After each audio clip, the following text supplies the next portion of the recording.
स्वागत है आपका द बड़ा भारत शो में। ऐसे लोग जो भारत को बड़ा भारत बनाते हैं, उन्हीं की कहानियां हम आप तक पहुंचाते हैं। आज के एपिसोड में एक बड़े खास व्यक्ति से मिलने वाले हैं, जिसको आप खुद ही छोड़ नहीं पाएंगे इस वीडियो को बीच में।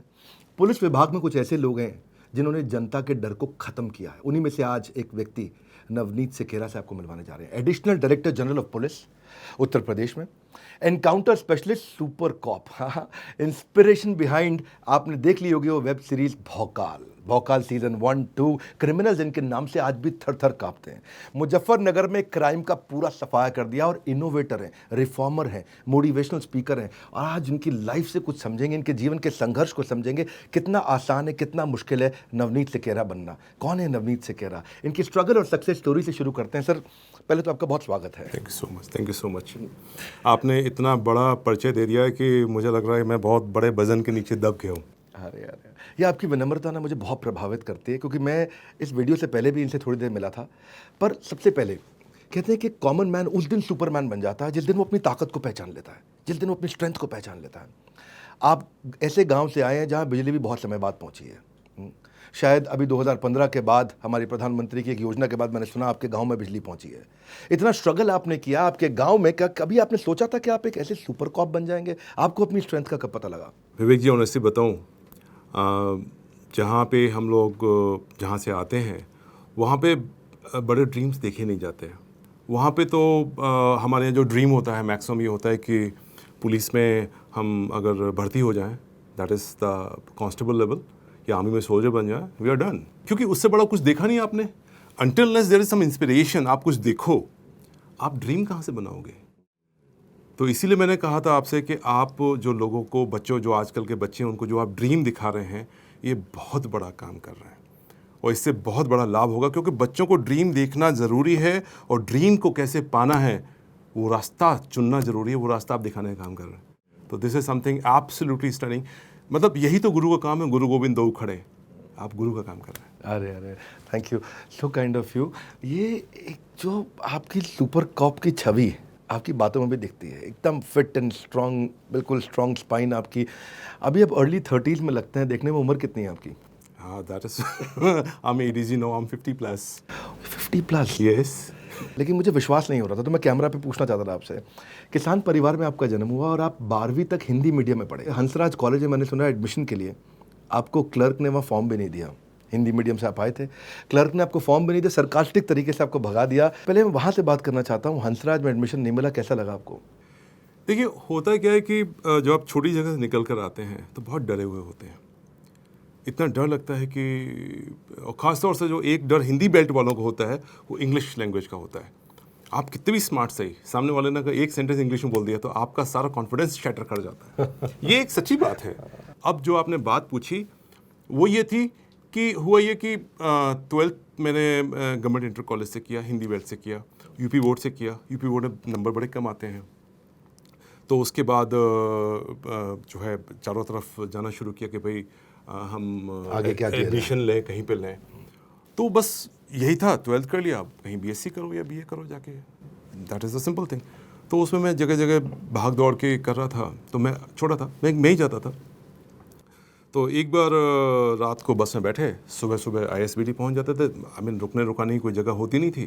तो रात में बस में बैठ के जाना, सुबह पहुंचना आईएसबीटी पे, बस थोड़ा सा तैयार व्यार होना और निकल गए। किसी पूछते पाछते, दिल्ली के बारे में भी ज़्यादा जानकारी नहीं थी। तो वहाँ पे 2-3 कॉलेजेस से मैंने फॉर्म लिए, मिल गए। एक इंसिडेंट थी जिसने वाकई अंदर तक हिला दिया, और वो हुआ ये कि एक कॉलेज में मैं पहुँचा तो मैंने कहा एडमिशन फॉर्म्स यहीं मिल रहे हैं। तो उसने मेरे को देखते ही बोला, कहाँ से आए हो? यूपी से, बिहार से? तो मैंने कहा यूपी से। तो वो मतलब बजाय कुछ बात बोलने के, ही केम आउट, तो कंधे पर हाथ रखे, बोला कि देखो ऐसा है, ये दिल्ली है, यहाँ पे अपने बाप का पैसा बर्बाद मत करो। और कहाँ से आए हो? मैंने कहा सर, बताया आपने जहाँ से आया था। बोले नहीं, अभी कहाँ से आए हो? मैंने कहा आईएसबीटी से। उसने मेरे को 2 रुपये का सिक्का दिया, कहता है सामने मुद्रिका मिलती है, 300 कुछ नंबर, बैठो और वापस वहाँ जाओ, डोंट वेस्ट। तो उसके कहने पे मैं, ये सब कुछ इतनी जल्दी हुआ, मैं समझ ही नहीं पाया हुआ क्या। लेकिन इतना ख़राब लगा मुझे कि फॉर्म तक नहीं दिया और 2 रुपये और दे दिए, जैसे मैं भिखारी हूँ, बेइज्जत करके बाहर निकाल दिया। तो जब मैं ISBT जा रहा था सिटी बस में बैठ के, अचानक से जो होता है ना, आदमी के अंदर प्रेशर बढ़ जाता है तो रुआं सा हो जाता है, आंखों में आंसू निकल पड़ते हैं। आंखों में से आंसू निकल गए और सुबह के रोने लगा। तो अड़ोस पड़ोस के लोगों ने समझा शायद ये बच्चा है, कुछ प्रॉब्लम हो गई है, जीभ वेब कट गई है इसकी। तो वो आए मदद के लिए कि कुछ मदद कर देते हैं। तो उनको मैंने एक्सप्लेन किया, नहीं ऐसी बात नहीं है। अब उनको क्या बताएं क्या बात है, तो चुपचाप आया। लेकिन हाँ, उस दिन मन में एक संकल्प लिया था मैंने, जो 12th के बच्चे जो देख रहे हैं मुझे, मैं आपको बताऊं, उस दिन मन में संकल्प ले लिया था कि अब एडमिशन हंसराज से बेहतर कॉलेज में लेना है। मैंने खुद भौकाल आपकी वेब सीरीज़ देखी। भौकाल को बहुत व्यूज़ मिले हैं, बहुत पसंद किया गया। मैंने देखा कि बाकी पुलिस वाले तो कुछ गाली देते थे, आपको मैंने कभी कोई मुंह से गाली देते नहीं सुना। तो क्या आपके मुंह से कभी गाली निकलती थी?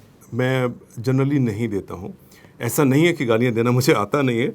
अब आपको मैं ये कहूँ कि मैंने IIT रुड़की से पढ़ाई की और मुझे गाली देना नहीं आता है, तो आप भी मुस्कराएंगे। सी, इंजीनियरिंग कॉलेज के लड़के को तो रैगिंग में इतनी गालियाँ सिखा दी जाती हैं कि पूरी ज़िंदगी फिर उसको नई गालियाँ सीखने की ज़रूरत नहीं पड़ती है। मैंने भोकाल में देखा था कि एक प्रॉपर्टी के विवाद में आपके पिताजी की काफ़ी इंसल्ट करी एक पुलिस वाले ने, और वो प्रॉपर्टी के विवाद में आपके पास पेपर भी था। और मुझे ऐसा लगता है कि अगर मैं रियल लाइफ में आज आपसे पूछूं, आप एक सुपर कॉप हैं, सुपर हीरो हैं, आज आपको पूरा देश जानता है, और जो बाई चांस में नहीं जानता उसको जानना चाहिए।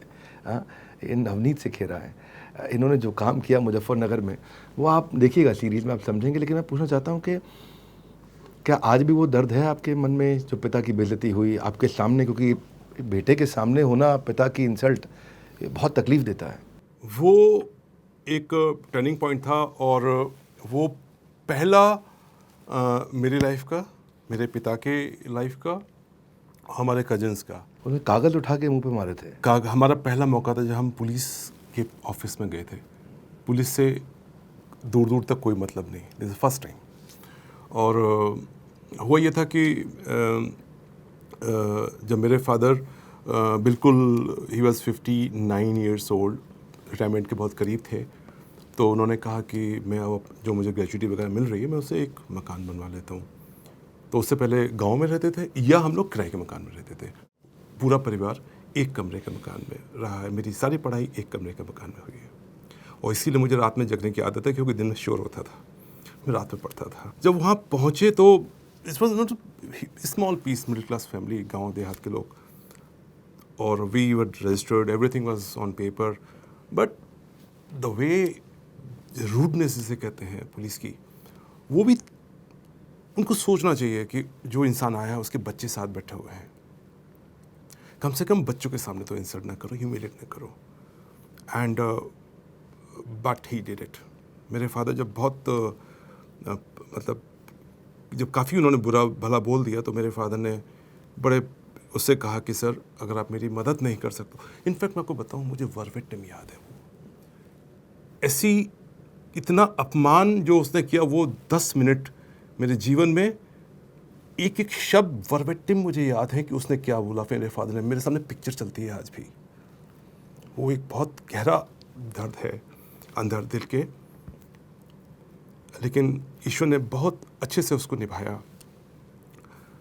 तो मेरे फादर ने एंड में यही कहा कि अगर आप मेरी मदद नहीं कर सकते हैं तो मेरी बेइज्जती मत करो। On this he just through that paper, जो एनवेलप पेपर्स दिखाए थे पापा के लगा के। और मैं ये आज पहली बार बोल रहा हूँ, मैंने कभी बोला नहीं। मैंने अपनी आंखें इधर उधर देखी कि मुझे कुछ मिल जाए तो मैं I hate this man right now. वो एक मोमेंट था एक्सट्रीम नाराज़गी का, गुस्से का। फिर उसकी अगली बात ये हुई कि मेरे फादर ने कहा कि आप मेरी ऐसी बेइज्जती ना करो। उसके बाद मेरे अंदर तेज़ी से गुस्सा आया, और उसी वक्त मेरे फादर ने एक बात और कही, मेरा लड़का भी रुड़की से क्लास 1 इंजीनियर है। एग्जैक्ट यही शब्द बोले हैं। तो उस पर उस एरोगेंट ऑफिसर का वर्ड्स थे, अरे ऐसे इंजीनियर मारे मारे फिरते हैं, हमको धौंस दे रहे हो इंजीनियर बनने की, क्या उखड़ोगे, समथिंग लाइक दिस। बहुत ही गंदे शब्दों में, जो मैं यहाँ पे बोल भी नहीं सकता। खैर, हम सब लोग उठ के वहाँ से निकल आए। लेकिन मेरे मन में ये बात बहुत चुभ गई, बहुत ज़्यादा चुभ गई कि इंजीनियर्स मारे मारे फिरते हैं। और उसके बाद क्या हुआ कि 2-3 दिन में मैंने महसूस किया कि मेरे फादर कुछ खा पी नहीं रहे हैं, बोल नहीं रहे हैं। और मेरी माँ ने मुझसे कहा कि नवनीत, ऐसा लग रहा है कि तुम्हारे पिताजी अब चलेंगे नहीं ज़्यादा। मैं हक्का बक्का रह गया कि, और सच बताऊं, उस दिन समझ में आया कि ड्रीम्स में और मेमोरीज में अंतर क्या होता है। He was a retired person, पूरी ज़िंदगी बड़ी इज्जत से जिया था उन्होंने, कोई काम ऐसा नहीं किया जिससे कोई गलती से भी बेइज्जती करते। और जब वो फैग एंड अपने रिटायरमेंट पर आए तो पूरे बच्चों के सामने ऐसे बेइज्जत हुए जिसकी कोई लिमिट नहीं। उनकी सारी मेमोरीज को ख़त्म कर दिया था उस इंसान ने। और वो इतना बड़ा पेन था कि उससे वो उबर नहीं पा रहे थे। और फिर इस घटना ने मुझे अंदर तक इस तरीके से निचोड़ दिया कि if I have to respect my father, अगर इनको, अब बेसिकली ही लॉस्ट हिज ऑनर। फिर मेरी अगली जंग थी उनके ऑनर को वापस लाने की। आपने उसी से डिसाइड किया कि आप आईपीएस बनेंगे? That day I decided. मैं मंदिर गया, माता रानी के सामने माथा टेका। हिम्मत नहीं थी बेसिकली, मैं आपको ऑनेस्टली बताऊं कि मैं आईपीएस बन सकता हूँ। हिम्मत थी ही नहीं सी। जब तक आपके आसपास के लोग अच्छा ना करें, आपको खुद पे कॉन्फिडेंस नहीं आता है। नहीं पता था कर पाऊंगा, लेकिन मंदिर की सीढ़ियों पर बैठे बैठे somehow ये एहसास हुआ कि करना ही है, ना पिता का साया नहीं रहेगा तेरे ऊपर, उनकी ब्लेसिंग्स नहीं रहेंगी तेरे ऊपर, करना ही है। वो जुनून जब पैदा हुआ, मुझे कुछ भी नहीं आता जाता था, लेकिन मैं फिर से वही बताऊं आपको कि अगर आप जुनून पाल लें सच्चा दिल से, ईश्वर मदद करता है, पूरा ब्रह्मांड मदद करता है, मदद आएगी। अद्भुत व्यक्ति हैं आप। मेरा कोई आवश्यकता नहीं है पूछने की कि क्या नवनीत सिखेरा इमोशनल है। मुझे लगता है कि उसका उत्तर हमें दिखाई पड़ रहा है यहाँ। कई बार इमोशंस पे एक बड़ी गलतफहमी वाली बात आ जाती है। लोग समझते हैं कि जो लोग के आंसू आ जाते हैं वो कमज़ोर होते हैं। ये एक बहुत बड़ी गलतफहमी है, क्योंकि जिसके अंदर आंसू नहीं आते उसके अंदर हृदय नहीं है, वो इंसान की पीड़ा नहीं समझ सकता। और जो इंसान की पीड़ा नहीं समझ सकता वो कभी करेजियस नहीं हो सकता, वो कभी साहसी नहीं हो सकता। अगर आप पूरा इतिहास उठाकर देखें, साहसी वो बना है जिसकी आंख में आंसू थे और जिसने दूसरे आंख के आंसू को अपना मिशन बना लिया। आपने मुजफ्फरनगर के लोगों के दर्द को दूर किया। मीडिया ने आपको आज तक एनकाउंटर स्पेशलिस्ट बोला है। ये एनकाउंटर स्पेशलिस्ट का मीनिंग क्या होता है? दो प्रॉब्लम है। एक तो सिस्टम में बहुत कमियां हैं जो समय के साथ सुधर रही हैं, नो डाउट प्रोग्रेस हो रही है, धीमे धीमे बहुत अच्छी हो रही है, ट्रांसपेरेंसी आ रही है। At the same time demand बहुत ज़्यादा है, हमारा पॉपुलेशन बर्डन इतना ज़्यादा है कि हम चाह के भी सोचें कि हम बिल्कुल सही से काम करें, कर नहीं पाते। वो प्रेशर बहुत ज़्यादा हमारे ऊपर होता है। और उस प्रेशर में पब्लिक जो होती है ना, आम जनता, सबसे ज़्यादा वो पिसती है। भाई जो रिसोर्स वाला पर्सन है वो तो फ़ोन करके अपना काम करा लेगा, वो कहीं ना कहीं से अपना जुगाड़ फुगाड़ बिठा के फ़ोन वोन करके पहुंच जाएगा, एसएसपी साहब उससे मिल लेंगे। आम जनता से कौन मिलेगा फिर? तो होता क्या है, जब कोई एसएसपी या डिस्ट्रिक्ट मजिस्ट्रेट बढ़िया काम करता है, वो आम जनता की बात सुन के ऑन स्पॉट न्याय की बात करना शुरू करता, नहीं हम करेंगे, ओनस लेता है। आपकी परेशानी है, हम आप ही की दी हुई सैलरी ले रहे हैं, गवर्नमेंट सर्वेंट है, सर्वेंट पब्लिक सर्वेंट है, हमें आपका काम करना है। इस भावना से जब आप काम करना शुरू करते हो ना, तो जनता में, मीडिया में इतना विश्वास पैदा होता है, वो लोग सडनली आपको हीरो बना देते हैं। और सडनली वो आपको कभी सिंघम के नाम से, कभी सिम्बा के नाम से, कभी एनकाउंटर स्पेस, वो तरह तरह के नाम बताना शुरू कर देते हैं। आपने कुछ नहीं किया, आपको कुछ अलग करने की ज़रूरत भी नहीं है। जो सही है, लीगली सही है, मोरली सही है, जो ड्यूटी है वो करिए। लेकिन प्रॉब्लम ये है कि उतना भी नहीं कर पाते हैं। आप सिर्फ उतना कर दीजिए तो ये तरह तरह के नाम उसमें आपको मिल जाते हैं, और उसके बाद वो मीडिया अपना चटकारे लेकर लिखता रहता है। तो वो नाम मीडिया की देन होती है, उसमें आपका योगदान उतना नहीं होता जितना मीडिया का होता है उसमें योगदान। आपने इतने लोगों को, इतने आतंकवादियों को वहाँ, इतने सारे जो गड़बड़ किया आपने, साफ किया सबको। पर मैंने सुना कि आप एक्चुअली एनकाउंटर वाले आदमी नहीं हैं। आपके वॉश बेसिन में चींटी हो तो आप नलका चलाने से घबरा जाते हैं कहीं चींटी मर ना जाए। तो कौन है नवनीत सिखेरा, जो ऑन द स्पॉट गोली चलाता है, या चींटी की भी जान बचाने में जो इतना हेजिटेट करता है कि पानी ना चला दूं तेज, कहीं चींटी मर जाए? नवनीत सिखेरा कौन है? देखिए, ये बहुत ही जिसे कहते हैं ना कि ये सतही प्रश्न नहीं है, बहुत गंभीर प्रश्न है। और ये बात बिल्कुल सच है कि आज भी मैं कोशिश करता हूँ कि मेरे हाथ से एक इनोसेंट चींटी भी ना मरे। I mean, that burden, that my sin, that will come back to me one day. I know, I understand that thing. एक innocent है, उसको अगर मैं हल्का सा बचा सकता हूँ, मुझे बचाना चाहिए, एक कर्म हमें करना चाहिए। लेकिन सर, वध तो भगवान ने भी किया था। कई बार ऐसी दुष्प्रवृत्तियाँ, ऐसी सिचुएशंस क्रिएट हो जाती हैं कि अगर आप उस अमुक का वध नहीं करेंगे तो 5-6 इनोसेंट और मारे जाएंगे। अब चॉइस आपके हाथ में होती है, एक तरफ एक एलिमिनेशन और दूसरी तरफ 5 लोगों की जान जो आप देख रहे हैं जा रही है। तब कई बार पैरामाउंट डिसीजंस लेने पड़ते हैं। कभी कोई बड़ा टफ डिसीजन लिया आपने, यार ये डिसीजन लेना बहुत मुश्किल हुआ था, ऑन द स्पॉट आपने ऐसा डिसीजन लिया हो? देखिए, मैं आपको वही बताऊं, बहुत टफ डिसीजंस होते हैं। एक रियल लाइफ डिसीजन था कि there was a gangster and उसने हमारे यहाँ करीब 7-8 लोगों को उसने मर्डर किया था, अपहरण भी किया था। एंड हम लोग उसको बिल्कुल पागलों की तरह चेज कर रहे थे। एंड हमारी टीम ने फाइनली उसको स्पॉट कर लिया। हमारी टीम थोड़ा दूर थी, देवान स्नाइपर्स थे। एंड उन्होंने मेरे को बोला कि एंड हमारी टीम ने ऑलमोस्ट 1 महीना मेहनत किया था, दिन रात मेहनत करके उसको ट्रैक किया। एंड स्नाइपर पे बिल्कुल क्रॉस हुआ आ गया। तब फ़ोन किया, सर आ गया है। मैंने पूछा और आसपास कोई और तो नहीं है, क्योंकि इनोसेंट नहीं जाना चाहिए। तो उन्होंने कहा कि टीम में जो लोकल लड़के थे, बोला से कुछ नहीं, अपनी लौंडिया को खिला रहा है। उसके बेबी पैदा हुआ था, वो गोद में थी उसके। ना that's can not be done. 1 महीने की मेहनत किया, 6 महीने की मेहनत किया, 1 साल की मेहनत भी लग जाए, innocent can not be killed, नहीं हो सकता।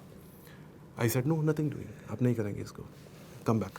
मेरी टीम बड़ी नाराज़ हुई मेरे से बाद में, but then I explain them. और रात में आए तो मैंने उनको अपने साथ बिठा के खिचड़ी खिलाई, उनको समझाया कि हम गलत काम नहीं कर सकते। नवनीत जी, नारियल जैसे आप बाहर से तो कठोर दिखते हैं कि अंदर से बहुत आप एकदम मलाई है, लेकिन कभी ऐसा हुआ है कि किसी का एनकाउंटर करने के बाद आपको बहुत दुख हुआ हो, आप रो पड़े हो, यार गलत हो गया मुझसे, इसकी ज़रूरत नहीं थी, इसको रोका जा सकता एक था? बार नहीं, कई बार हुआ। अब आप इतने, पता नहीं आपकी टीम कौन सी है, ऐसी रिसर्च करके आप ऐसे क्वेश्चन पूछ रहे हैं जो बिल्कुल, जैसे कहते हैं ना कि आप बिल्कुल पील ऑफ करके अंदर अंदर अनियंस की लेयर्स को खोलते चले जा रहे हैं। मेरी वनरेबल पॉइंट्स और डार्क स्पॉट्स सब पे आप अटैक करने जा रहे हैं। बट फैक्ट ये है, मैंने हमेशा महसूस किया कि जो क्रिमिनल्स में, कई सारे क्रिमिनल्स ऐसे थे जिनको हमारे सिस्टम की कमियों ने, हमारे लापरवाही ने उनको अपराधी बनाया, वरना अपराधी नहीं बनते। और ऐसे बाद में, लेकिन जब वो एक बार उस क्राइम में घुस गए तो निकलना बड़ा मुश्किल होता है। लेकिन कई मामलों में जिनको मैंने गौर से देखा, मैंने देखा गलती शायद कहीं हमारी थी। अगर हमने डे 1 पे सही निर्णय लिया होता तो शायद वो क्रिमिनल ना बनता, फौज का एक शानदार सिपाही बनता, हमारा बढ़िया गनर बनता। तो मैं जब उसका एक पर्टिकुलर केस में मुझे आज भी ख़राब लगता है कि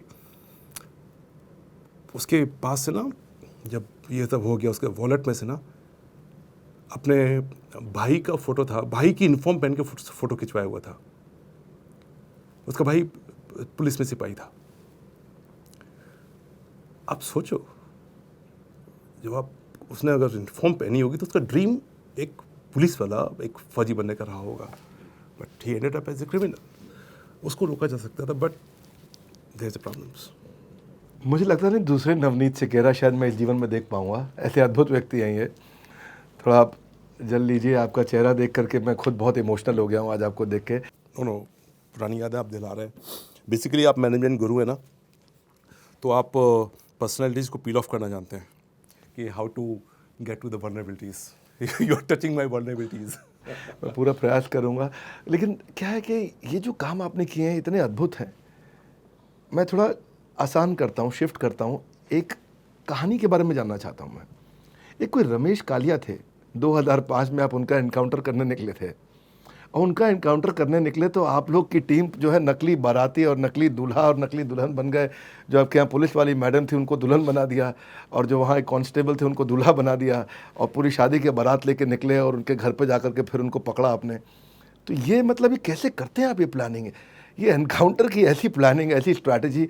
अभी आपसे देख रहे हैं तो लगता है यार इतना सुंदर, इतना अच्छा, इतना अद्भुत इंसान, इतना प्यारा ईमानदार इंसान, और फिर उसकी प्लानिंग को देखते हैं तो समझते हैं यार बड़ा डायनामिक पर्सनालिटी है। ये रमेश कालिया का किस्सा मैं जानना चाहूँगा। दरअसल रमेश कालिया जो था, ये the big don kind of person, big don. Criminals और डॉन में थोड़ा अंतर होता है। ये माफिया टाइप था। माफिया लोग क्या करते हैं कि वो खुद कुछ नहीं करते, करवाते हैं क्राइम। वो इशारों पे पैसे देके काम मतलब दिमाग से काम कराते हैं। और इतनी बड़ी उगाही करता था ये, और कोई भी इसके अगेंस्ट कंप्लेंट करने के लिए तैयार नहीं था। और ये इतना बड़ा माफिया डॉन था कि जैसे LDA का कोई प्रोजेक्ट चल रहा है, उस पर जो है एक ट्रक सीमेंट आके खड़ा हुआ, तो इसका एक आदमी जाएगा, ड्राइवर से बोलेगा ट्रक मोड़ ले, पूरा ट्रक मोड़ के कहीं भी भिजवा देगा, और LDA भी शिकायत नहीं करेगा। जैसे बड़े बड़े लोग हैं, ज़मीनें ले रखी हैं, वहाँ पे जाके इसने अपना एक झोपड़ा डाल दिया, तो वो ज़मीन कब्जा हो गई उसकी। हिम्मत ही नहीं पड़ती थी उसके पास आने की। एंड जब हमारी टीम है, इससे पहले का जो एक्सपीरियंस बताता था कि जब हमारी टीम उसके पास जाने की कोशिश करती थी, उसने बिल्कुल ऐसी जगह पे अपना घर बनाया हुआ था कि उसके आसपास करीब 200 मीटर के एरिया में कुछ भी नहीं था, खुला हुआ था। एंड पूरा ग्राउंड था, ओपन एरिया। और वहाँ से भागने, जिधर भी आप, जैसे ही आप उसकी अप्रोच करोगे वो भाग जाएगा। जैसे ही आप उसके अप्रोच करोगे, उसके सामने से एक, उसके घर से 200 मीटर दूर एक रास्ता जाता था। उस रास्ते पर अगर कोई गाड़ी भी खड़ी हो जाए तो उसके आदमी वहाँ पे खड़े रहते, तो पूछते थे गाड़ी क्यों खड़ी की, क्यों रुक, किसी गाड़ी को रुकने भी नहीं देता था वहाँ पर। तो उसको पकड़ पाना बहुत मुश्किल काम था। तो ये बात मैं आज रिवील कर रहा हूँ कि लोग कहते हैं पुलिस कुछ करती नहीं है। आप यकीन मानिए, हमारी जो टीम थी, जिसमें जयप्रकाश थे, SKS प्रताप थे, विनोद शिरोही, बहुत सारे लोग थे जो कुछ नाम याद आ रहे हैं, जो लीडी थी पूनम, इन लोगों ने कभी दूधिया बन के दूध पे मोटरसाइकिल पे मॉर्निंग में उसके बहाने से बाकायदा टैंक लगाकर मिल का उस रास्ते से गए और मेंटल मैप बनाई, क्योंकि उस ज़माने में कैमरा में फ़ोन नहीं होता था, उसकी मैपिंग बनाई पूरी बाकायदा। सिमिलरली मॉर्निंग में लोटा लेकर जो है मैदान के बहाने से उस एरिया को रैकी किया। We did 1 month recce on this के अगर ये भागेगा तो किधर भागेगा। Lots of planning was done in to it. And then finally ये सोचा बाहर आप जाओगे कैसे, तो कोई तरीका नहीं था। एक ही तरीका, फिर किसी ने बोला कि ऐसा करते हैं शादी का लेके चलते हैं, तो शादी पे थोड़े लोग कहेंगे शादी के बारात वाले लोग हैं, गाड़ी वाड़ी ख़राब हो गई होगी, तो वो प्लान किया। तो फिर उसमें हमने कहा ऐसा ना करें कि हम लोग पुलिस वाले जो गलती करते हैं कि कहीं जाते हैं और शूज़ अपने रेड कलर के पहन के पहुंच जाते हैं, तुरंत पहचान में आ जाते हैं पुलिस वाले। तो मैंने कहा बेवकूफ़ी नहीं करनी है, it's a very important operation, तो बड़ी मेटिकुलस प्लानिंग करेंगे। तो प्लानिंग बहुत मेटिकुलस करते थे, बारीकी से, कि कोई जैसे PhD आप करते हैं, कोई गलती छूटनी नहीं चाहिए, it should be end to end मिलना चाहिए इस सारी चीज़ें में। तो उसमें जो हमारी लेडी कांस्टेबल थी, मुझे याद आ रहा है उसका नाम पूनम था, उसको हमने कहा, बड़ी झिझकते हुए कहा कि ये रोल तुम्हें करना है तो वो भी तैयार हुई, बड़ी डेयरिंग लेडी थी, वो तैयार हो गई।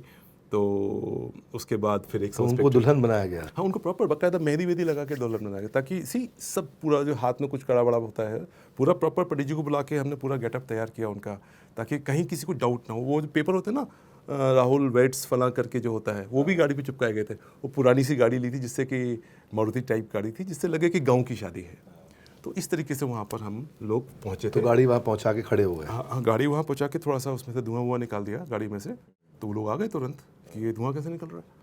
तो बता कि सब गाड़ी खराब गर्म हो गई होगी, सब हाथ जोड़ के। और ड्राइवर भी हमने बिल्कुल मरा हुआ सा रखा था, जिससे डाउट ना हो उनको, सब 2 मिनट दो, हम अभी संभाल लेते हैं। और पीछे जो था वो टेम्पो था, वो एक जो मिनी बस टाइप होती, उसमें हमारे सब लोग बैठे हुए थे। And there was one person जिससे वो उगाही मांग रहा था, तो उसने हमें हेल्प किया था कि उगाही वो मांग रहा है मेरे से, और मैं पैसे देना चाहूँगा, लेकिन मैं उतना नहीं है जितना मांग रहा था, कि 10 लाख मांग रहा था। उसने कहा मैं 1 लाख उसे दूंगा। रमेश कालिया। तो वो पैसे देने, हमें कैसे पता चलेगा वो अंदर है या नहीं है। सो उसने बातचीत करके सेट किया था मैं पैसे देने आ रहा हूँ। तो जब वो पैसे देने अंदर गया हुआ था, उसी वक्त हमारी गाड़ी वहाँ पर पहुँची हुई थी, और उसकी जेब में हमने एक फ़ोन, क्योंकि तब छोटे छोटे फ़ोन आते थे नोकिया के, तो वो फ़ोन डाल दिया था, जिससे कि जो भी कम्युनिकेशन अंदर हो रहा है वो हमारी टीम सुनती रहे। And we wanted to nab him, पकड़ना था। Original idea was to nab him only, क्योंकि उसको पकड़ना ज़रूरी था, क्योंकि दिन का ऑपरेशन, चारों ओर सब लोग देख रहे हैं, we can't open fire like this. तो criminal can do that, we can't do that, we are responsible person, हमारी जिम्मेदारी है। तो उसमें हुआ ये कि उससे जो बातचीत हो रही थी हमारे बंदे सुन रहे थे। तो पहले उसने खूब गाली गलौज दी, और 1 लाख रुपए, चूँकि इतना कम अमाउंट था, उस पर उसने बहुत ज़्यादा गाली गलौज दी, और कहा कि मैं देते हुए कुछ बोलते हुए यही तुझे मार दूंगा, तेरा दिमाग खराब, कुछ, और दंड से फायर मार दिया। हमारी टीम ने सुना फायर, एंड दे थॉट कि हमारे बंदे को गोली मार दी। That was the panic situation, अब क्या करें।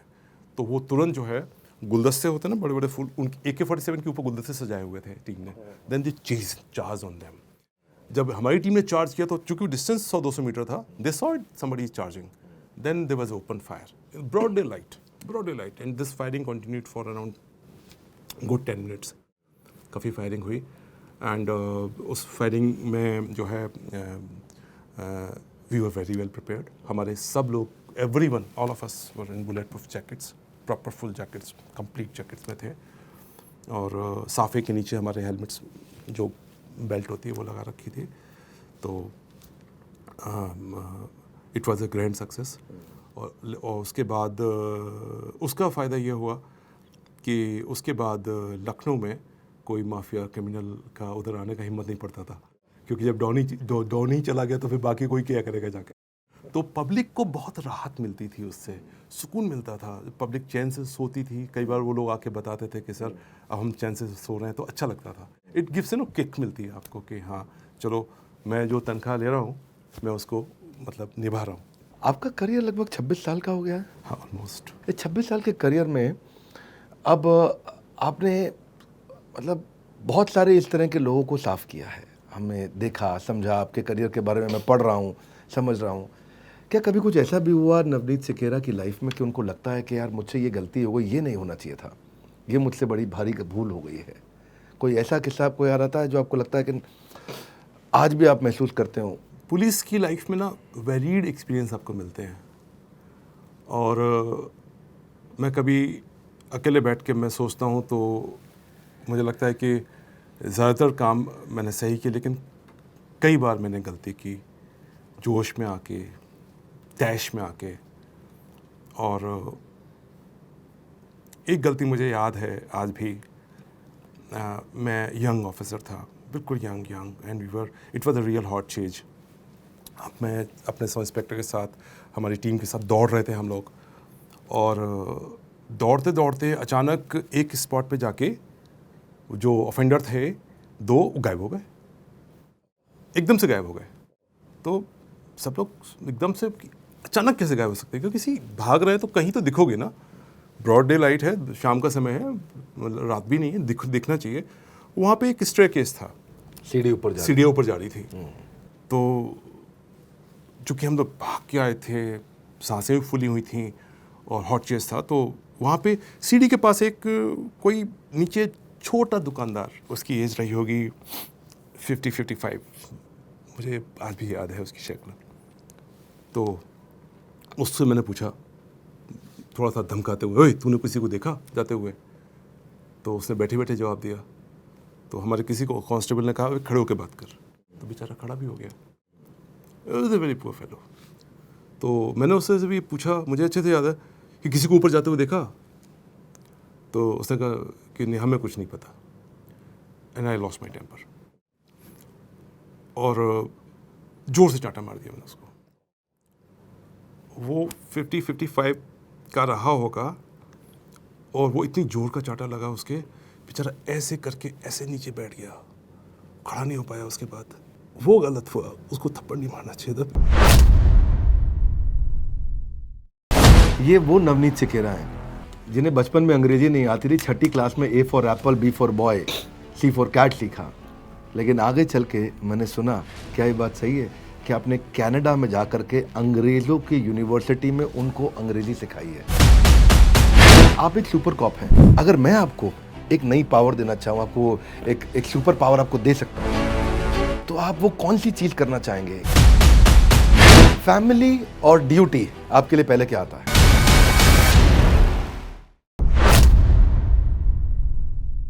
एक अच्छी बात आपके बारे में सबको और बताना चाहता हूं, बहुत सुंदर बात, कि आपने महिलाओं के लिए बहुत काम किया, और महिलाओं के लिए आपने इतना काम किया कि आप एक रिफॉर्मर भी हैं।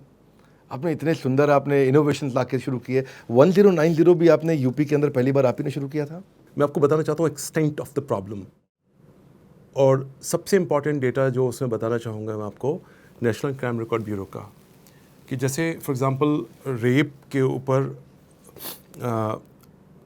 जब प्रॉब्लम खड़ी होती है, सिचुएशन आती है, तो हमें लगता है कि हम लोग बहुत सारे सोल्यूशन बताना शुरू कर देते हैं कि स्ट्रीट लाइट लगे, ये सब प्रीटी ओके, इसमें कोई दिक्कत नहीं है, स्ट्रीट लाइट लगे अच्छी बात है, बट मैं आपको उसकी जेनेसिस बताना चाहता हूँ कि रियल रेपिस्ट कौन है।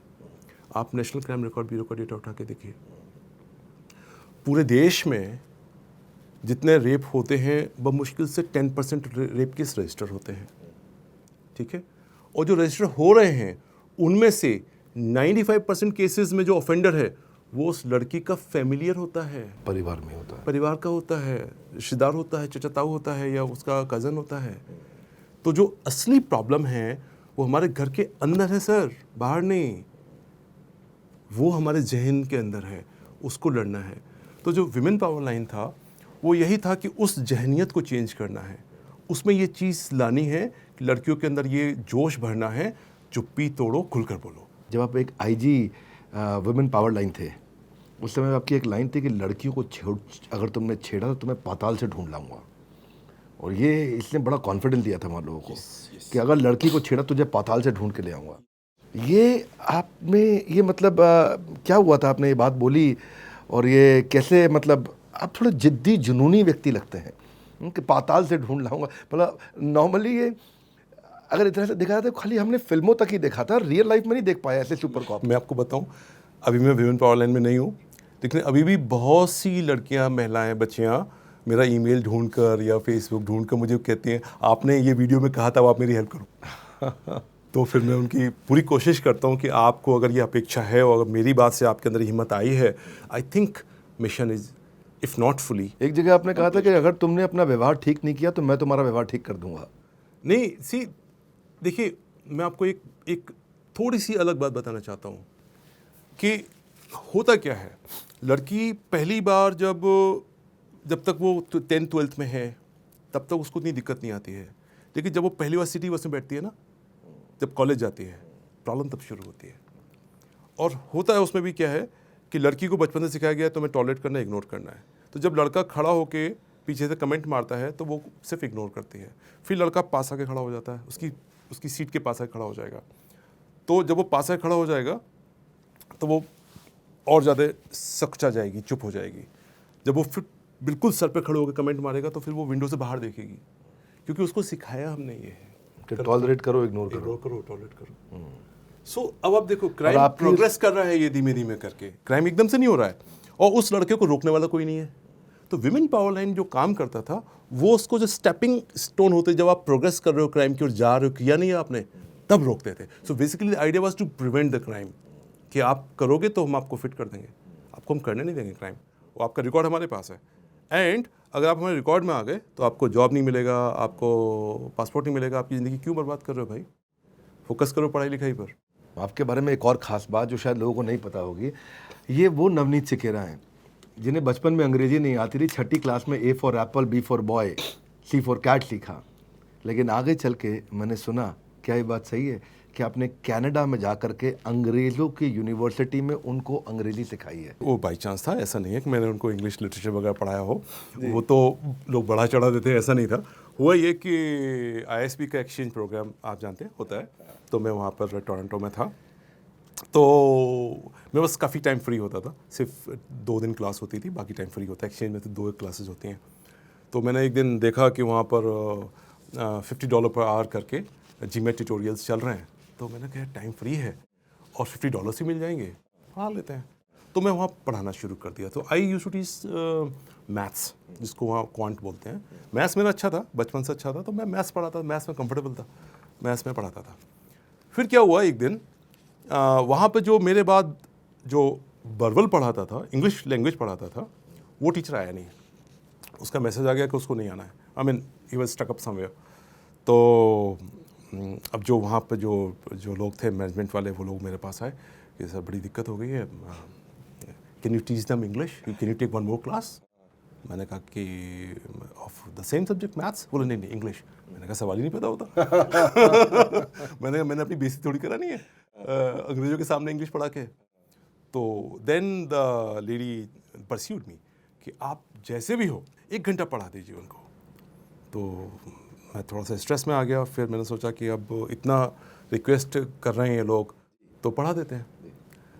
तो फिर मैंने बुक्स पढ़ी, क्योंकि मैंने जीमेट 1 साल पहले दिया था तो मुझे अच्छे से आइडिया था ही। मैंने जो है फटाफट कुछ पढ़ा। और एक चीज़ बताता हूँ मैं आपको IITs के बारे में। IIT के लड़के ज़्यादातर जो मैथ्स में स्ट्रांग होते हैं ना, वो इंग्लिश में मैथ्स की तरह पढ़ते हैं, बिल्कुल कट टू कट पढ़ते हैं। तो जो मैंने उनको क्लास लिया, पढ़ाया, तो ग्रामर्स का मैंने उनको पढ़ाया, तो मैथमेटिकल तरीके से समझाया उनको। पता चला मुझे जो प्रॉपर टीचर था उससे अच्छा फीडबैक मिला मेरे को कि भाई ये तो ऐसे इंग्लिश पढ़ाई जानी चाहिए। तो उसके बाद फिर मैंने अपनी माँ को कॉल किया और मैंने माँ को फ़ोन किया कि मम्मी आज तो मैंने जो पढ़ाया ना, आज तो अंग्रेजों को मैंने इंग्लिश पढ़ा दी। और मेरी मदर इतनी एक्साइटेड हो गई, मैंने थैंक यू वेरी मच, वो इतना ही बोल पाए। बहुत तो अच्छा लगा वो। बहुत सुंदर। वैसे तो आपने आगे चल के, मेरे को लगता है, मैं सुना आपने हार्वर्ड में भी अपनी मोटिवेशनल स्पीच दी है जा करके। पर मैं आगे चलना चाहता हूँ कि आप लोगों को मोटिवेट करने का मौका छोड़ते नहीं। अपने ट्वीट के थ्रू भी आप ट्विटर पर इनको फॉलो करिएगा, एक्सरसाइज करते हुए आप डालते हैं। मैं सुना आपको एक दफ़ा स्लिप डिस्क हो गया और डॉक्टर ने मना कर दिया, हिलना डुलना नहीं, और थोड़े दिन बाद आप 100 किलो का बेंच मार रहे हैं जिम में जाके। तो क्या बहुत जिद्दी व्यक्ति हैं? एक तरीके का ये मेरे अंदर जुनून है, मतलब जो चीज़ करनी है। और मेरा पक्का यकीन है कि अगर आप कुछ करने का ठान लेते हैं ना, तो रास्ता निकल आता है। मैं बड़े सच्चे दिल से कह रहा हूँ, मैं आपको बता रहा हूँ, आप ठान लीजिए ये करना है तो उसका रास्ता निकल आएगा, कोई ना कोई रास्ता होता है। क्योंकि ये मेरा मानना है, अगर प्रॉब्लम है, मैथ्स का मैं स्टूडेंट रहा हूँ, तो मैथ्स की प्रॉब्लम तब बनती है जब उसका सोल्यूशन होता है। मैथ्स की प्रॉब्लम तब नहीं बनती जो जिसका कोई सोल्यूशन ही ना हो। इनफैक्ट जो प्रॉब्लम बनाता है पहले सॉल्व करता है उसको। तो जब भी आप क्वेश्चन करते हैं तो मन में रखें इसका सोल्यूशन तो है ना, आप ढूंढ नहीं पा रहे, आपको दिख नहीं रहा। यहाँ से एक लाइन मुझे याद आई कि जब मैं सिविल्स की तैयारी करता था तो मैंने एक अपने रूम के में अपने आप को मोटिवेट करने के लिए रूम पे एक 4 लेटर का एक्रोनिम लिखा हुआ था, उसका नाम था एक्वा, AQAW, और उसका फुल फॉर्म होता था एनी क्वेश्चन फ्रॉम एनीवेयर। आप ले आइए, सी क्वेश्चन है तो सोल्यूशन तो है ही। क्वेश्चन तब बना जब सोल्यूशन था, तो आपको दिख नहीं रहा है तो दिखेगा, लगे रहो दिखेगा, हाँ दिखेगा पक्का। एक आपसे मैं और पूछना चाहता हूँ कि आप एक सुपर कॉप हैं, और आज मैं कहूँ कि अगर मैं आपको एक नई पावर देना चाहूँ, आपको एक सुपर पावर आपको दे सकता हूँ मैं, तो आप वो कौन सी चीज़ करना चाहेंगे? वो कौन सी एक अगर ख्वाहिश है आपकी कि आपको एक नई सुपर पावर मिले, तो आप क्या करना चाहेंगे? वैसे तो जनरली मैं आपको बताऊं कि मेरा जो, अब आपने पूछा था कि MBA करने के बाद अब क्या, हाँ, जॉब के बाद अब क्या। आपने IIT किया, आपने सिविल्स क्लियर किया, आपने ISB हैदराबाद से आपने पढ़ाई किया, पूरा MBA कंप्लीट किया, तो नेक्स्ट क्या इच्छा बाकी है? मैं आपको वही बताता हूँ कि अब मेरे मन में ये आता है कि मुझे जो मिला, कई बार मैं बिल्कुल सच्ची बोल रहा हूँ ईमानदारी से, कई बार मुझे ऐसा लगता है कि ना मुझे मेरी हैसियत से ज़्यादा मिल गया। मतलब बाकी और भी तो लोग हैं ना, सबको मिलना चाहिए। तो कई बार लगता है कि, और दूसरी चीज़, हमें लगता है कि हमारा समाज ख़राब है, करप्शन है, बेईमानी होती है एग्ज़ाम में। सर उसके बाद भी आप यहाँ तक पहुँचे हो तो कहीं ना कहीं ईमानदारी होगी। मेरे पास तो कोई जैक था नहीं, मेरे पास तो कोई पौवा था नहीं, फिर मैं यहाँ तक पहुँचा हूँ। तो इसका एक बहुत बड़ा क्रेडिट है कि हमारे समाज का जो सिस्टम है बड़ा मजबूत है, बड़ी आशाओं पे लेके चलता है। तो अब ये मन करता है कि उन आशाओं में दोबारा से पानी डाला जाए। हज़ारों लाखों जो बच्चे हैं ना, उनमें एक ड्रीम डाला जाए, उनके अंदर एक आग भरी जाए कि अच्छा करो, लाइफ में कुछ बड़ा करो, और कर सकते हैं, और हम सब मिलकर करेंगे ना, तभी देश हमारा महान से महान। आपकी धर्मपत्नी पूजा सेकेरा भी ये काम कर रही हैं, वो भी लोगों को मोटिवेट करती हैं, इंस्पायर करती हैं, NGOs में वो इनफैक्ट सबसे ज़्यादा तो मुझे इंस्पायर करती हैं। और ये फैक्ट है कि इतने सारे काम करने के लिए अगर घर पे पूजा का साथ नहीं होता, और उनका जिसे कहते हैं ना कि अनक्वेश्चन्ड सपोर्ट नहीं होता, तो शायद मेरे लिए ये सब कर पाना मुश्किल होता। तो आज की डेट में मेरी लाइफ में 3 बहुत महत्वपूर्ण लोग हैं, 3 महिलाएं। सबसे पहले मेरी माँ, दूसरी मेरी पत्नी पूजा, एंड थर्ड मेरी डॉटर, जो मेरे लिए सबसे बड़ी ताकत है, मेरे लिए सबसे बड़ा source of energy and source of inspiration है, ऑल द 3। सुपर सॉलिड, बहुत ही अच्छी चर्चा रही आपके साथ। लेकिन अब मैं थोड़ा व्यूअर्स के साथ और आपके साथ थोड़ा एक गेम खेलते हैं। Let's go. अब इस समय rapid fire round. Rapid fire round में हम आपको टाइम नहीं देंगे, बिल्कुल टाइम नहीं देंगे, आपको फट से आंसर करना है। You mean to say you want to shoot with the AK-47, right? हाँ? टक टक टक टक rapid fire. नहीं देखिए, उसमें आपसे कोई नहीं जीत सकता है, उसमें हम आपसे कम्पीट नहीं करेंगे, लेकिन हम अपने सवालों की बौछार तो जरूर करेंगे। मेरा पहला प्रश्न आपसे, घर में पुलिस वाला कौन है, पूजा या नवनीत? वो होम मिनिस्टर है। अच्छा, होम मिनिस्टर है, जो सारी पुलिस कंट्रोल करते हैं। सारी पुलिस उसमें काम करती है। मुजफ्फरनगर में अपने क्राइम खत्म किया, क्या नवनीत सेकेरा को डर लगता है? मुजफ्फरनगर क्राइम खत्म मुजफ्फरनगर की जनता ने किया, मैं वहाँ पे था उनके साथ, लीगली लॉफुली उनके साथ लड़ा, और उन लोगों का साहस था मुजफ्फरनगर के लोगों का। मैं सच बता रहा हूँ कि मुजफ्फरनगर के लोग मेरे यहाँ कभी भी आते हैं, बिना चाय पिलाए नहीं भेजता। इतना प्यार है मुझे, कर्मभूमि मुझे उन्होंने पहचान दी, प्यार दिया, अपने अपने लाडले जैसा प्यार दिया। तो मुजफ्फरनगर का तो मैं जिसे कहता हूँ ना, वहाँ से ज़र्रे ज़र्रे का मैं एहसानमंद हूँ। मुजफ्फरनगर ने बहुत प्यार दिया। मुजफ्फरनगर क्राइम वहीं के लोग मिटा सकते थे, उन्हें सिर्फ एक सहारे की ज़रूरत थी, वो सहारा मैंने दिया। वाह, वेरी नाइस। आप में ये फियरलेसनेस कहाँ से आती है? आपकी फियरलेसनेस, निडर है आप, सोर्स क्या है? सर एक बात बताइए, आपने जब जन्म लिया था आपने तय किया था कहाँ जन्म लेंगे? नहीं ना। आप कब आपका आखिरी डे होगा आप तय कर रहे हैं? नहीं ना। दो बिंदु हैं, ये भी अनसर्टेन, ये भी अनसर्टेन, बीच में सर्टेनिटी क्यों ढूंढ रहे हैं सर आप फिर? नहीं मिलेगी ना। ये गलत फहमी है, मिथ्या है। किस बात का डर सर? हम लोग सिर्फ कस्टोडियन हैं यहाँ के, एक दिन सब आए हैं, सब ने जाना है, नो टेंशन। ऐसे आपने बता दिया आप हार नहीं मानते हैं, लेकिन फिर भी ये आज की स्टेट है, क्या आपने पहले कभी गिव अप किया? मुझे नहीं लगता मैंने कभी गिव अप किया। फैमिली और ड्यूटी आपके लिए पहले क्या आता है? See I would like to have a balance in that.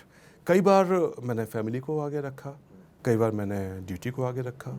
अब मेरे बच्चे का एग्ज़ाम है तो मेरे लिए फैमिली फर्स्ट, क्योंकि वो लम्हा दोबारा नहीं आएगा। और ड्यूटी में कई बार सिचुएशन आती है कि आपको ड्यूटी है, तो it's a tough call. Many times दोनों में से एक कॉल लेना मुश्किल पड़ जाता है, और जब बिल्कुल नेक टू नेक फाइट होती है तो शायद मैं ड्यूटी को चला जाता हूँ, because that is my bread and butter. और मैंने ओथ ली हुई है, तो ओथ को नहीं तोड़ना चाहिए, ओथ को नहीं तोड़ना चाहिए। जो शपथ आपने ली है ना, दिल से मानना चाहिए उसको। लवली। नवनीत सेखेरा, पूरा देश आपको जानता है कि आप एक ईमानदार अफसर हैं, पर क्या आपने कभी झूठ बोला? झूठ तो बोला, कई बार बोला, और झूठ तो हमारे कृष्ण ने भी बोला। अगर ना बोलते तो इतना बड़ा सत्य का जीत कैसे कराते। लेकिन वो झूठ बोलकर मुझे रिग्रेट नहीं है, रिग्रेट नहीं, बिल्कुल। वो एक रीजन के लिए था। कई बार हम अपने बच्चों को झूठ बोलते हैं, हम कई बार जो हमारे साथ होते हैं उनको मोटिवेट करने के लिए झूठ बोलते हैं, नहीं तुम्हारे अंदर दम है, करो, और वो कर जाते हैं कई बार। नवनीत जी, आप एएसपी रहे, आप डीएसपी रहे, आप एसएसपी रहे, आप आईजी रहे, आप एडीजी, तो अभी आपको कौन सी पोस्ट पे, कौन सी पोजीशन में सबसे ज़्यादा सेटिस्फैक्शन मिला? देखिए, अगर फील्ड जॉब का जो मज़ा है वो तो एज एएसपी, और बीच में जब तक आप एसएसपी होते हैं तब तक बिल्कुल जिसे कहते हैं फ्रंट लाइन पे खड़े होकर कर रहे होते हैं। बाद में फिर आप प्लानिंग वाले जोन में आते हैं। तो जनरली क्या होता है, जो लोग फ्रंट पे लड़ रहे हैं उनको तो पता है ना सामने क्या हो रहा है, टेंशन उसको होता है जो कमांड रूम बैठा हुआ है। तो बाकी जो पोजीशंस हैं वो स्ट्रेस वाली होती हैं। अब मैं बैठ के सोच रहा हूँ क्या हो रहा है, I want to help them out but I am not there. तो ये सिचुएशन आती है। बट अगर आप कहें कि पूरे टेन्योर का सबसे ज़्यादा सेटिस्फाइंग टाइम कौन सा था, तो मुझे चूज़ करना थोड़ा सा मुश्किल हो जाएगा, क्योंकि मुजफ्फरनगर, लखनऊ, वाराणसी, इतना प्यार मिला ना लोगों से कि वो बैलेंस आउट करना मुश्किल है।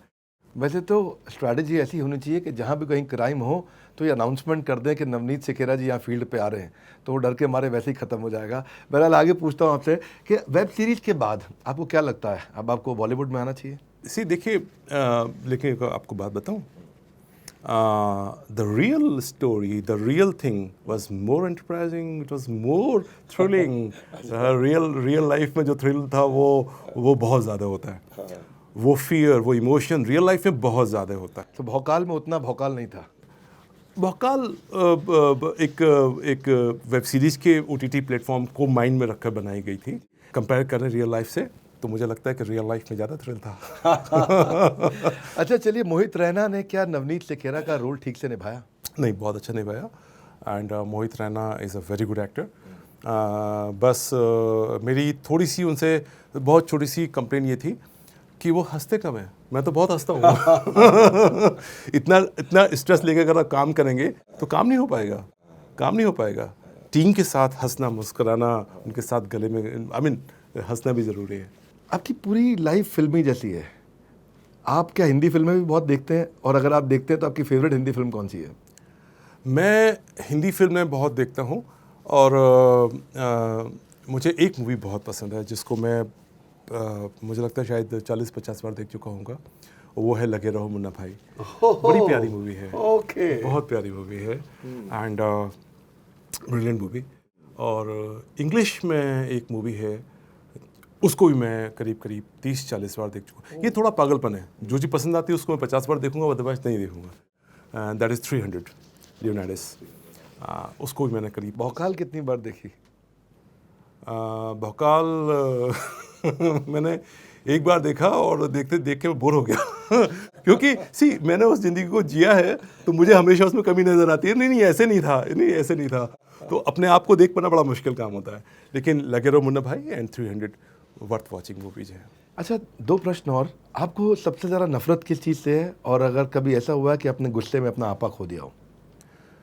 एक तो मैंने अभी बताया कि गुस्से में मैंने आपा खोया था, जिसका मैं आज तक रिग्रेट करता हूँ। लेकिन जनरली मैं गुस्सा नहीं करता हूँ, और इसीलिए नहीं करता हूँ कि अगर मुझे भीड़ से अलग होना है तो मेरा व्यवहार भी भीड़ से अलग होना चाहिए। अगर कोई आदमी ऐसी लगी हुई बात कह रहा है कि जिस पे आपा मैं खोऊं, तो कोई भी आदमी आपा खोएगा। अगर मैं भी आपा खो रहा हूं तो इसका मतलब मैं भीड़ का हिस्सा हूं, तो वो नहीं करना है। और मैंने ये बचपन से सीखा इस बात को कि मैक्सिमम गलतियां क्या होती हैं, हमारी जो जुबान से निकल जाता है ना, रायता उसी से फैल जाता है। इसीलिए कभी भी शब्द ऐसे ना निकले मुंह से जो सामने वाले को हर्ट करे। बहुत अच्छा लगा आपसे मिलकर के आज। किसी भी सभ्य समाज की सबसे पहली ज़रूरत है कि वहाँ पे अत्याचार और हिंसा ना हो। और कहते हैं कि यदा यदा ही धर्मस्य ग्लानिर्भवति भारत अभ्युत्थानम धर्मस्य तदात्मानं सृजाम्यहम्। जब भी अत्याचार या हिंसा होता है तो भगवान अवतार लेते हैं, और इस समय कलयुग में भगवान बार बार अवतार नहीं लेते। ऐसे ही लोगों के थ्रू, नवनीत सेकेरा जी जैसे लोगों के थ्रू, जो कि ईमानदार और ड्यूटी बाउंड पुलिस ऑफिसर है, इन्हीं के थ्रू आते हैं और समाज को कंट्रोल करते हैं। थैंक यू नवनीत सेकेरा जी, आपसे बहुत कुछ सीखने को मिला है। लर्निंग ऑडियंस के लिए क्या है कि आपके अंदर भी एक सुपर हीरो छुपा हुआ है, बस अपनी स्ट्रेंथ को पहचानिए, उसको तराशने की ज़रूरत है। इस वीडियो को आप स्टूडेंट्स को, यूपीएससी एस्पिरेंट्स को, या जिनको लगता है कि उनको इंग्लिश नहीं आती है और वो भी जाकर के अंग्रेज़ों को अंग्रेजी सिखा सकते हैं, जिनको लगता है कि वो कमज़ोर हैं, महिलाओं को, पुलिस वालों को, या कोई भी क्रिमिनल, उन तक इनकी चेतावनी पहुंचाइए। मिलते हैं आपसे अगले एपिसोड में एक और ग्रेट पर्सनालिटी के साथ। बस थोड़ा सा इंतजार, आ गया अगला बड़ा बुधवार। ऐसे ही लोगों की कहानी आप तक पहुंचाते हैं जो भारत को बड़ा भारत बनाते हैं। हमारे साथ जुड़े रहने के लिए, वर्ल्ड के नंबर 1 एंटरप्रेन्योरियल यूट्यूब चैनल पे आके उसको सब्सक्राइब करने के लिए आप सबका हृदय की गहराई से प्रेम पूर्वक बहुत बहुत धन्यवाद। नवनीत जी, आपका विशेष धन्यवाद। आज मिलने वाले हम राजू श्रीवास्तव जी से, जिन्हें किंग ऑफ कॉमेडी कहा जाता है। तो राजू श्रीवास्तव जो सबको इतना हंसाते हैं, सबको इतना गुदगुदाते हैं, क्या उन्हें भी कभी गुस्सा आता है? क्या लाफ्टर चैलेंज को आपका करियर का टर्निंग पॉइंट माना जाए? क्या आपने कभी किसी और का कंटेंट चुरा करके सुनाया है? आपको क्या लगता है राजू श्रीवास्तव अगर कॉमेडियन नहीं होते तो क्या होते?